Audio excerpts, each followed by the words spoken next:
자, 여러분 안녕하십니까? 초밥쌤 김은영입니다. 오늘은 2025학년도 재국민 12년 특례 서성한 중 입시 결과에 대한 분석을 해드리도록 하겠습니다. 2025학년도의 결과를 보시게 되면 특징은 첫 번째 서류 전형의 중요성이 확대되어졌다라는 거. 그죠? 이전에도 그랬다시피 서류 전형은 계속적으로 그 중요성이 확대 반영되어지고 있다라는 게 특성이고요. 두 번째로는 이제 객관적인 내신 성적, 과 전공 적합성의 활동이 중요하게 평가되어지고 있다라는 얘기입니다. 특히 이 전공 적합성 활동, 이거는 고등학교 10학년부터, 고등학교 1학년이죠. 10학년부터 해서 관리가 되어져야 됩니다. 자기가 이미 중3 정도에 됐을 때 우리 부모님들이 좀 관심 가지시고 우리 아이가 대학 가서 어떤 쪽으로 가는 게 맞겠다 하면 10학년부터는 동아리 활동이 됐던 뭔가 자기가 AP 과목을 선정해서 공부를 할 때도 전공과 관련되어지는 이러한 그 표준학력 지표들도 학습을 하는 게 맞다라는 얘기입니다.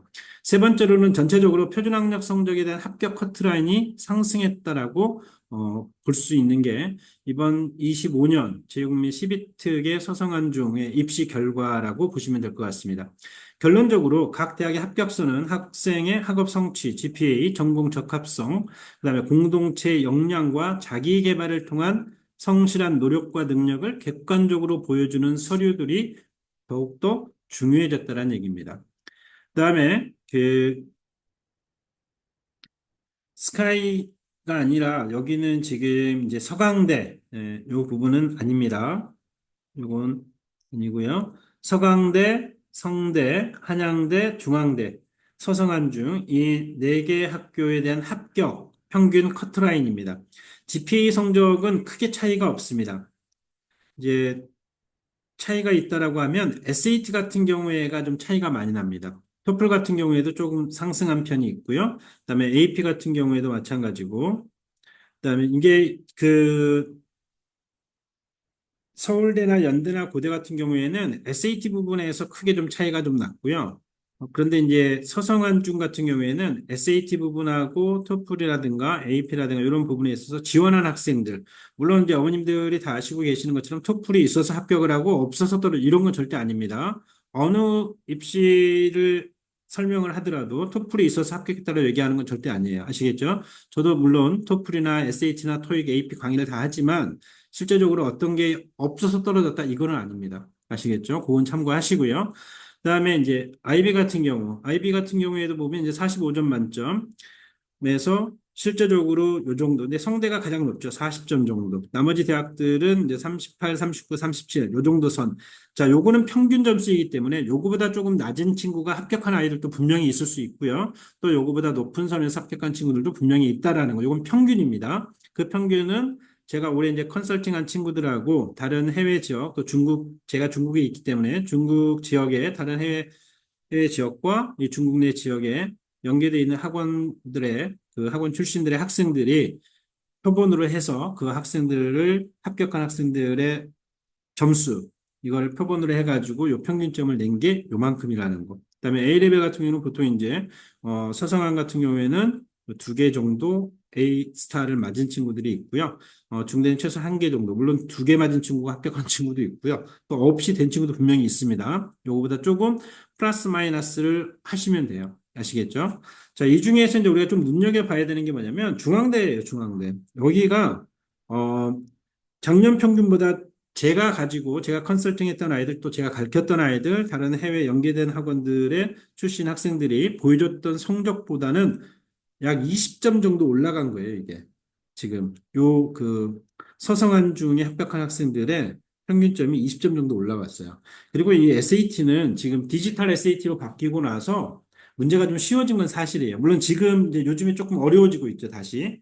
그렇긴 한데, 이전에 비해서 USAT 때 보여줬던 장문의 그 길었던 지문보다는 대한민국에서 보는 수능처럼 짧은 지문에 문제 하나씩이 되어 있기 때문에 아이들이 보기는 훨씬 더 좋아요. 그래서 토플 리딩이라든가 이런 부분에서 거의 만점 가까이 맞는 친구들은 사실상 저하고 수업했던 토플 수업하고 SAT로 넘어온 친구들도 만점을 많이 맞아요. 올해 같은 경우는 8명 정도가 지금 만점을 맞은 친구들이 있고요.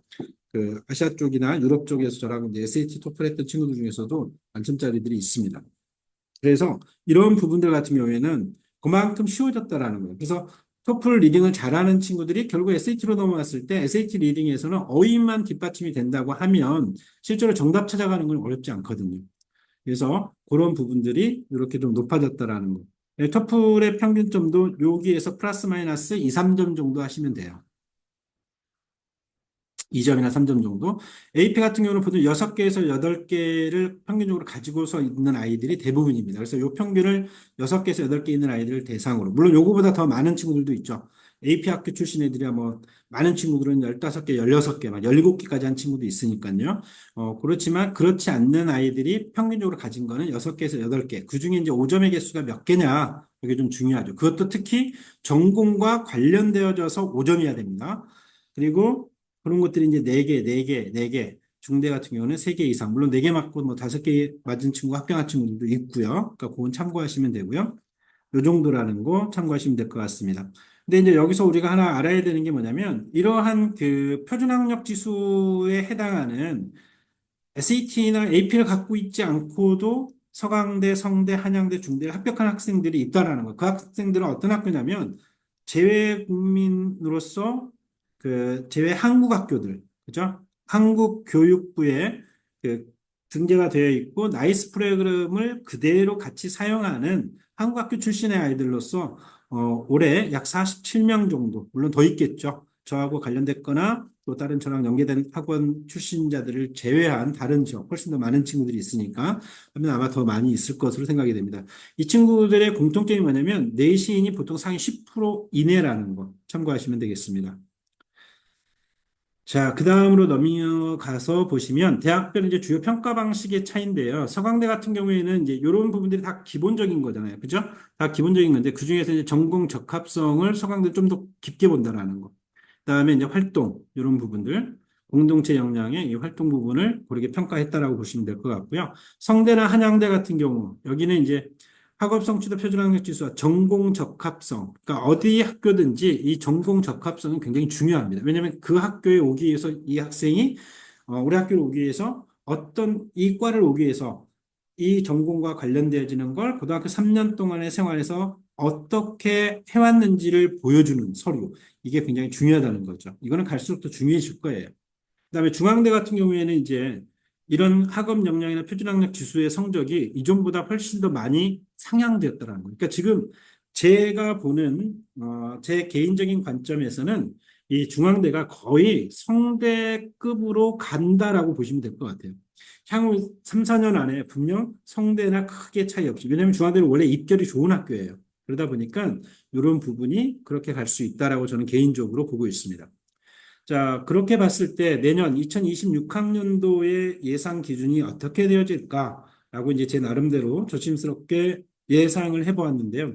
얘 같은 경우 이제 서강대 같은 경우에는 학업 역량, 전공 적합성 활동 중심의 연관성을 더욱더 높게 볼 수 있다라는 게 이제 제가 보는 전망이고요. 성대나 한양대 같은 경우에는 이런 연계 활동 똑같죠. 서강대, 성대, 한양대가 거의 다 비슷하다고 보시면 돼요. 이런 연계 활동, 학업 성취도, 표준학력 지수, 전공 적합성의 연계 활동이 더욱 중요해진다는 거. 중앙대 같은 경우에는요, 지금 전체적으로 표준학력 지수라든가 학업 성취도 역량 부분이 굉장히 수치화돼서 높게 잡혀져 있는 상황이에요. 작년에 비해서 많이 올라간 상황입니다. 그렇기 때문에 아마 내년에는 더욱더 수치화된 자료 평가가 훨씬 더 중요해지지 않을까. 그래서 고대와 비슷해질 수 있는 수준. 그러니까 이 수치화된 거를 좋아하는 학교는 서연고로 보게 되면 서울대, 연대, 고대를 보게 되면 고대인데 이 서성한중 중에서 수치화된 자료를 가장 좋아하는 학교가 이제 중앙대가 된다면 얘가 이제 거의 고대하고 비슷한 수준으로 이렇게 평가가 되지 않을까라고 제가 조심스럽게 전망을 해봅니다. 자, 요 정도가 이제 올해 입시 결과에 대한 짧은 분석이었고요. 여기에 이제 표준학력 지수와 공인어학 성적과 관련돼서 제가 그 10월 말 정도에 어, 토플 독해책하고 SAT 이 교재를 이북으로 출간하기는 이미 이제 계약이 되어 있습니다. 그래서 그걸 출간할 예정이고요. 여기 자세한 내용은 요걸 좀 놓으시고 좀 살펴봐 주시면 좋을 것 같고요. 스피킹이나 토플의 스피킹이나 라이팅 부분 같은 경우에는 이미 작년 2023년 1월 거부터 지난달 9월 거까지 24년 9월까지 제가 기출문제 나왔던 거는 스피킹, 라이팅 부분 이렇게 내용 정리를 다 해놨습니다. 음원 파일은 제가 없고요.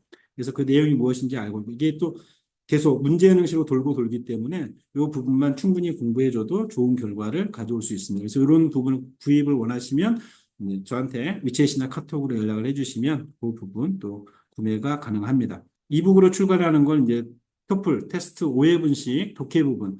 요거는 제가 중국에 있다 보니까 중국에 이제 그런 자료들이 많이 있어요. 그러다 보니까 중국에 계신 분들은 아시겠지만 T표라는 자료가 있습니다. 그 부분이 다 중국어로 설명되어 있고 이래서 보기가 조금 왜 틀렸는지 막 이렇게 모르는데 저는 이제 그런 부분들을 가지고 강의를 하면서 제가 인터넷 강의나 또 오프라인 현강을 하면서 온라인과 오프라인에서 강의했던 그 내용들을 제가 이제 문서화 시켜서 설명을 다 해놓은 자료들을 이번에 이제 이북으로 출간을 할 거예요. 그래서 그 부분들을 드리는데 구입이 가능하다라는 거.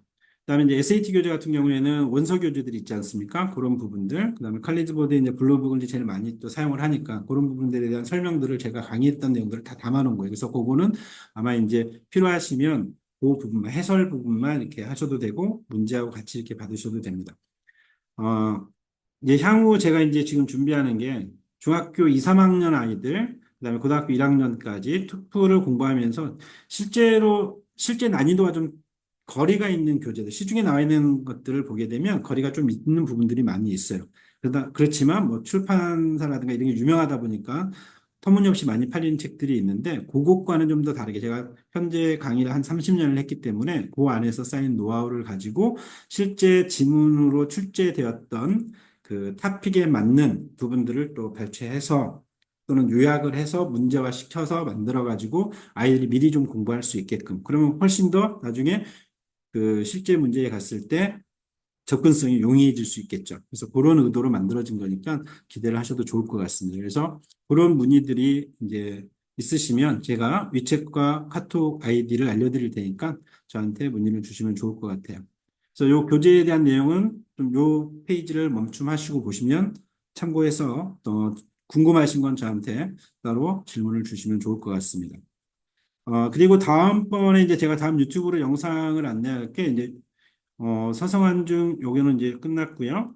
이제 동경 홍관 왜곡 여기하고 3년 특례에 관한 부분 요 부분을 해드릴 거고 중하위권 학생이 선택할 만한 대학과 합격선의 분석, 인기학과와 비인기학과 소개, 문과와 이과 학생이 선택하는 AP 과목 선정 안내, 경쟁률이 낮고 비인기 학과지만 지원할 만한 학과 안내 이런 부분들이 사실 재외국민 특례 설명하다 보면 이런 부분이 많이 빠져요. 근데 이제 저는 3년 특례 아이들도 많이 지도하면서 학과 선택도 제가 컨설팅하면서 해드리고 또 했기 때문에 이런 부분들에 대한 것들을 짧게 제가 영상으로 쇼츠로 해서 올려드릴 겁니다. 그럼 그때 또 참고해서 보시면 좋을 것 같고요. 아직까지도 이제 제가 이전에는 전 세계 설명회를 저도 다녔었는데 코로나 되면서부터 이제 안 다니다가 좀 일찍 이 유튜브를 했어야 돼 제가 좀 늦게 시작을 했습니다. 그래서 아직까지는 이 영상을 보시는 분들이 적어요. 그러니까 이 영상을 보시는 분들이 제게 그래도 조금이라도 도움이 되시면 구독, 좋아요 눌러주시고 또 주변에 많은 어머님들이나 아니면 가입해 계시는 톡방이 있으면 그런 부분에 좀 홍보도 좀 부탁드리도록 하겠습니다. 제가 이 유튜브 영상에 가끔 이렇게 보다 보면 저도 중간중간 한 번씩 들어가는데 이렇게 댓글을 올려주시는데 제가 답변을 이렇게 못 따라드리는 때가 더 많아요. 그러니까 그거는 좀 양해해 주시고 제가 수업도 해야 되고 또 교재도 만들어야 되고 그래서 좀 시간적으로 그렇습니다. 좀 양해해 주시고요. 가능한 질문이 있으시면 위챗이나 카톡으로 저에게 질문해 주시면 24시간 이내에 제가 답변을 드릴 수 있도록 하겠습니다. 위챗 카톡 아이디는 이게 J입니다. J, 야베스 잉글리쉬예요. 그래서 그렇게 해주시면 좋을 것 같고요. 자, 오늘 영상은 여기까지 하도록 하겠습니다. 감사합니다.